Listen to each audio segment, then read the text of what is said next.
À l'approche des élections communales, des illégalités en faveur des candidats pro-régime sont de nouveau dénoncées. Dans le district de Mananavarach, les candidats maires et conseils municipaux non affiliés au régime ont fait aujourd'hui une déclaration commune pour dénoncer le comportement du chef du district local qui exercerait des pressions sur les chefs de Fouktang pour qu'ils soutiennent et fassent élire les candidats pro-régime. L'entreprise en charge de la construction de la maison de la vanille à Atala devra être remplacée et pourrait faire face à des sanctions, a indiqué le député local. Les travaux stagnent depuis 4 ans. Les déclarations d'Anjansville concernant cette maison de la vanille n'ont été une fois de plus que de la fanfaronnade, selon les observateurs. Dans l'actualité internationale, le Hezbollah libanais a revendiqué ce samedi des tirs de roquettes menés peu avant l'aube sur une base de renseignement militaire près de Tel Aviv, dans le centre d'Israël.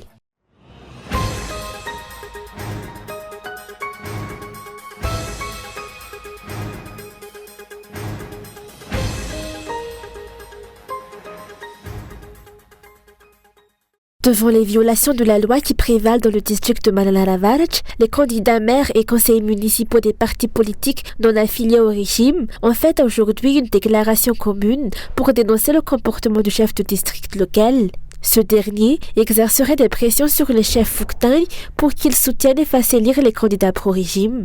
Les candidats ont également qualifié d'inacceptable le climat de terreur instauré à l'encontre de la population pour des intérêts personnels.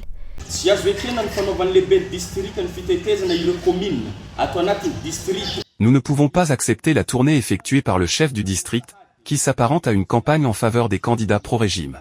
L'utilisation des biens de l'État pour soutenir un candidat, que ce soit avant ou après la période de propagande, est strictement interdite par le code électoral. Ainsi, les agissements des représentants de l'État au niveau local sont inacceptables. En outre, les actions du chef de district de Mananar Nord ressemblent à une campagne coercitive, en exerçant des pressions sur les chefs de Foukoutane et la population des communes qu'il visite pour qu'ils élisent les candidats pro-régime.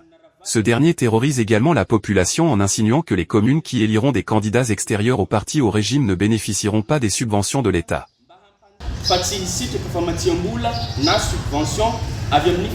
L'acte ne se limite pas à Mananavarach, mais se constate dans presque toute l'île.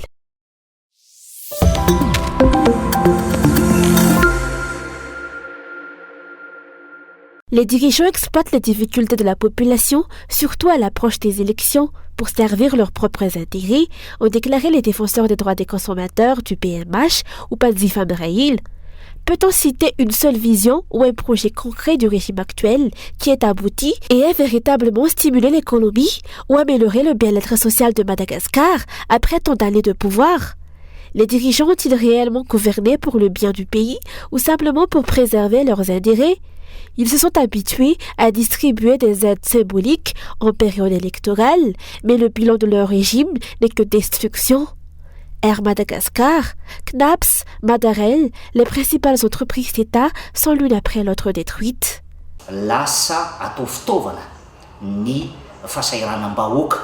Les difficultés de la population sont exploitées. Les actions sociales, telles que la distribution de riz ou d'argent, ne représentent en réalité que des solutions temporaires et superficielles. Ces gestes servent avant tout à attirer l'attention, sans apporter de véritables solutions durables. Les dirigeants profitent des souffrances des citoyens contribuables, car ces opérations de façade se multiplient en période électorale pour gagner la sympathie des Malgaches.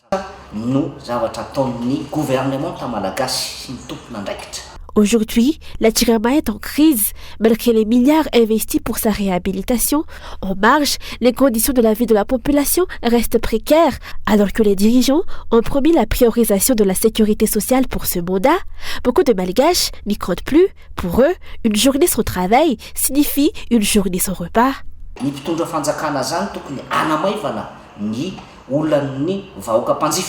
Les dirigeants devraient s'efforcer de soulager les problèmes des citoyens consommateurs. Il est crucial d'avoir à la tête du pays des responsables dotés d'une vision à long terme. Pour nous, ceux qui ne remplissent pas efficacement leur rôle doivent être remplacés sans délai. Gouverner, c'est prévoir, mais la situation actuelle dans le pays montre tout le contraire. La politique générale de l'État en ce qui concerne le social manque de clarté.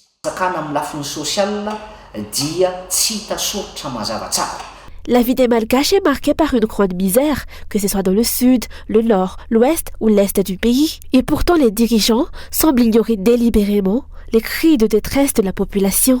Pendant ce temps, le silence des députés se fait lourd et suscite des interrogations quant à leur rôle face aux souffrances des citoyens qu'ils sont censés représenter.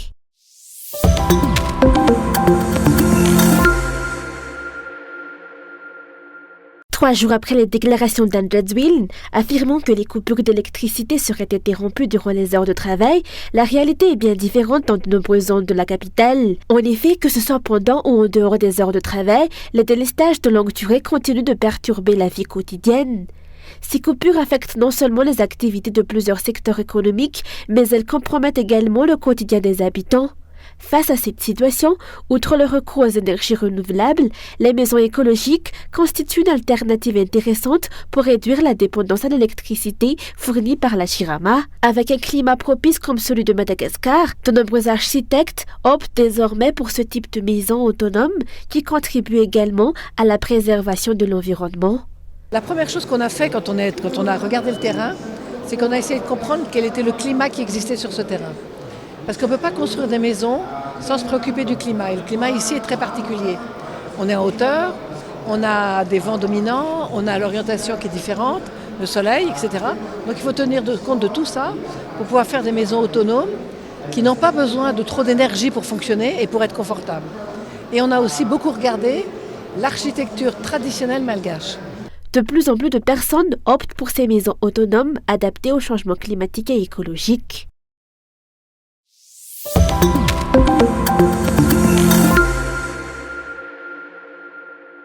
L'entreprise en charge de la construction de la maison de la vanille à Atala devra être remplacée et pourrait faire face à des sanctions, a indiqué le député local.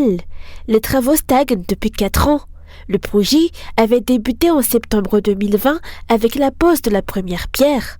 À l'époque, Anne Jadwin avait affirmé son engagement à collaborer avec tous les acteurs de la filière vanille sans distinction pour dynamiser ce secteur. L'entreprise responsable du chantier a affirmé que les travaux étaient achevés, mais nous avons vu que ce n'est pas le cas. Nous avons donc transmis un rapport au Premier ministre, qui va désormais suivre cette affaire de près. Cette entreprise pourrait même se voir sanctionnée. De plus, le manque de continuité au sein de l'État a posé problème. Avec le changement de ministre, le suivi des travaux en cours n'a pas été assuré.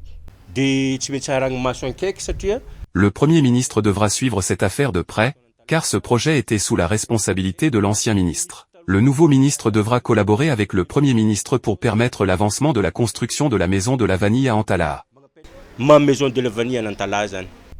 Rappelons que le 17 octobre dernier, l'ambassade de France et l'association des exportateurs de vanille de Madagascar ont signé un accord pour la création d'une maison de la vanille à Atalangiv. Selon certains, cette nouvelle structure contribuera à promouvoir la filière vanille à Madagascar.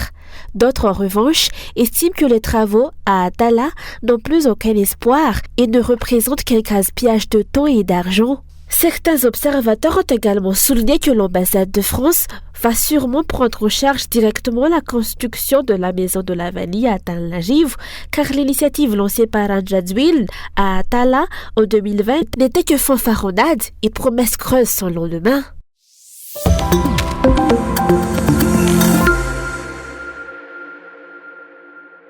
Depuis hier, 1er novembre, les réseaux sociaux sont coupés à Maurice, et cela pour une durée de 10 jours, soit une journée après les élections législatives locales.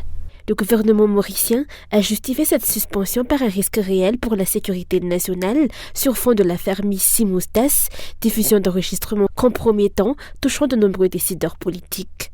Selon des informations, MTEL, un des principaux opérateurs du pays, a reçu le 31 octobre un ordre de l'ICTA, l'autorité des technologies de l'information et de la communication, pour couper Facebook, TikTok et YouTube à Maurice. En effet, depuis mi-octobre, des extraits de conversations téléphoniques impliquant des politiciens, des membres de la société civile, des diplomates, des avocats et des journalistes enregistrés à leur insu ont été diffusés sur les réseaux sociaux, entraînant un vaste scandale politique. Nommé d'après un compte anonyme ayant divulgué ces enregistrements, l'affaire Missi Moustas met en lumière des dysfonctionnements au sein des services de l'État et implique même des hauts responsables de la police. L'organisation Transparency Mauritius a exigé une enquête indépendante pour faire la lumière sur ces allégations d'abus de pouvoir, tout en appelant à la prudence face à la diffusion d'informations non vérifiées. Dans le cadre de l'enquête sur ces fuites, l'ancien PDG de Mauritius Telecom a été arrêté vendredi soir, accompagné de 3 autres suspects. Hier matin, un enregistrement divulgué a révélé que le Premier ministre mauricien avait donné l'ordre de cette coupure afin de protéger la souveraineté du pays et des partenaires internationaux. Peu après, le président local de la cybersécurité a démissionné. Dans ce contexte, à l'approche des élections législatives, la coalition de l'opposition locale a dénoncé cette situation, la qualifiant de manœuvre inacceptable, motivée par la peur. Selon elle, la Constitution et le droit fondamental à l'information et à la libre expression ont été gravement bafoués. Accusation qui prend contexte dans le fait que durant ces prochaines élections, le mouvement socialiste militant, dirigé par le Premier ministre mauricien, chercherait à obtenir une majorité à l'Assemblée nationale pour conférer à son leader un nouveau mandat de 5 ans. Celui-ci a accédé à la fonction à la suite du décès de son père en 2017 avant de conduire sa coalition à la victoire lors des législatives de 2019.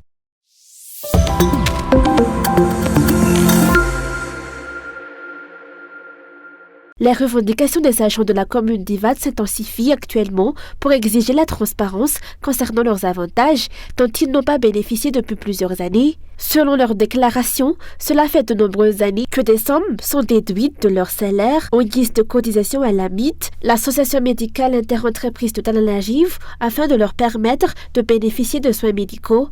Cependant, ces sommes n'ont jamais été versées à l'AMIT.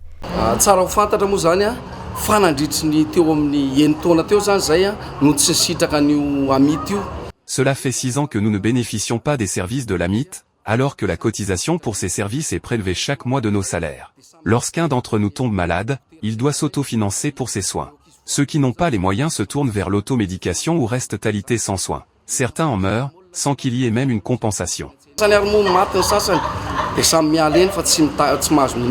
Les cotisations versées par les agents n'arrivent pas non plus à la CNAPS, ce qui fait que de nombreux retraités se retrouvent les mains vides en quittant leur emploi.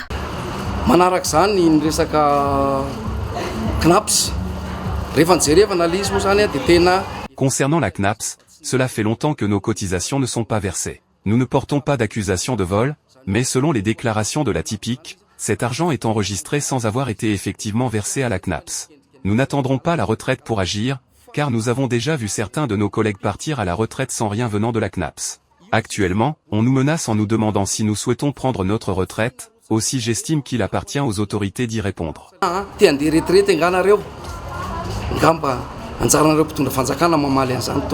Ces représentants des agents ont souligné qu'ils subissent des pressions et des harcèlements lorsqu'ils expriment leurs revendications. Certains d'entre eux ont même vu leur salaire coupé pour avoir osé faire part de leurs souffrances. Ils appellent donc les autorités compétentes à examiner de près cette situation.